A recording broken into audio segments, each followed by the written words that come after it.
Bismillah, assalamu alaikum warahmatullahi wabarakatuh. Ashama harkafuuni akkam nagartanii fayyaa keessanii bakkoon jirtanii nageenyi rabbii isin biraa jiraatu.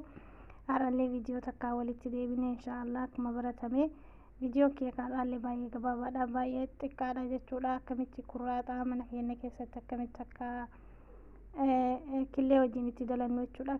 Kurraaxa jechuun kuni akkan ilaaletti baala mataa baala qullubbii biyya keenyaa fakkaata, garuu isaanitti fakkaanne yaani ana isatti natti fakkaata isa ta'a jedheetiin hin amanu jechuudha. Biyya arabaa keessa warri jirtan hundi keessanuu ni beektanii kurraaxa jechuun zalaxaa wajjinis ni nyaatama, killeen dalagamaa, muxabbaqaan dalagama, waa baay'een dalagamaa jechuudha. Haala kanaan egaa kurraaxa karatti hafee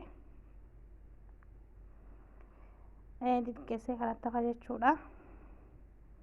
Bifuma isin argitan kanaan jechuudha, killee wajjin dalaguu fi wanni nu barbaachisu kurraaxumaa fi shunkurtiidha.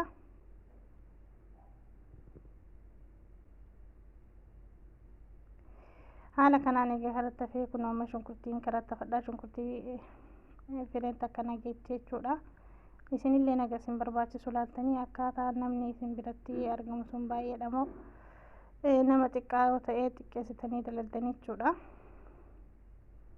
Bifa kanaan shunkurtii harkuma keessanii cirtanii yoo barbaaddan maashinaan daattanii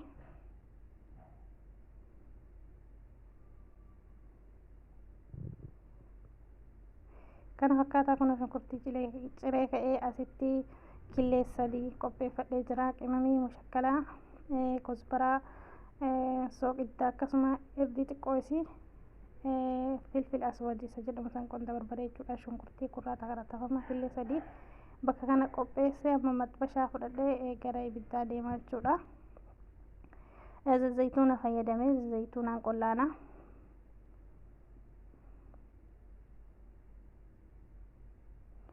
Zayitii ayyi zayitiidhaan qolla'uu dandeettanii wanti isin dhorku hin jiru. Egaa xiqqoo isii shunkurtiin kun gadi laafee osoo shunkurtiin kun hin diimatin jechuudha, akka qolleetii kaaniititti osoo hin diimatin fiddanii kurraaxatti naqxanii jechuudha. Kun akkanuma jiraachuudha. Shunkurtiinis innis gubatee daangaa taruu hin qabu. Kun bifuma kanaan amma laafee jiraachuudha.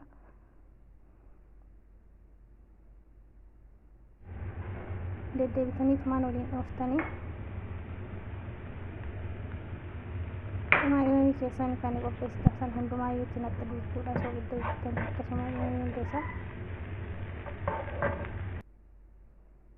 Kunoo kana fakkaataa egaa fiddanii irraa baastanii killee san waliin dhooftanii fiddanii kushnaa isa dalagdansanii qolleetii sanii walitti naqxanii waliin dhooftanii jechuudha.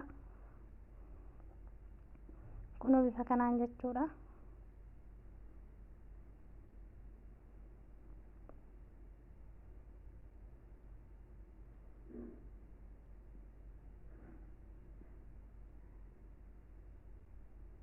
Maashaallah hedduu namatti tolaanii mi'aasii nyaatanii amma deebitanii gara maxbashaatitti deebitanii jechuudha.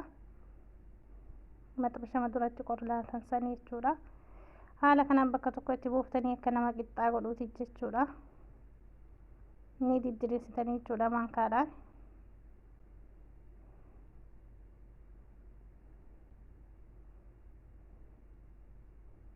Maashaallah kana fakkaata.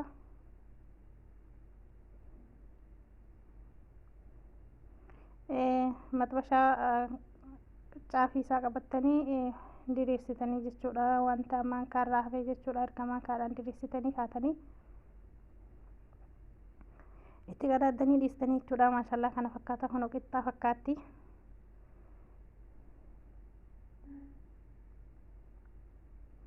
Itti garagalcheen jira, isinillee itti garagalchitanii jechuudha. Bifa kanaan maashaallah harka takka qofatti garagalchitanii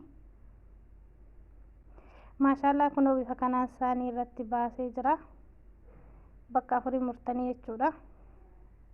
Qursii ganamaatiif ajaa'iba.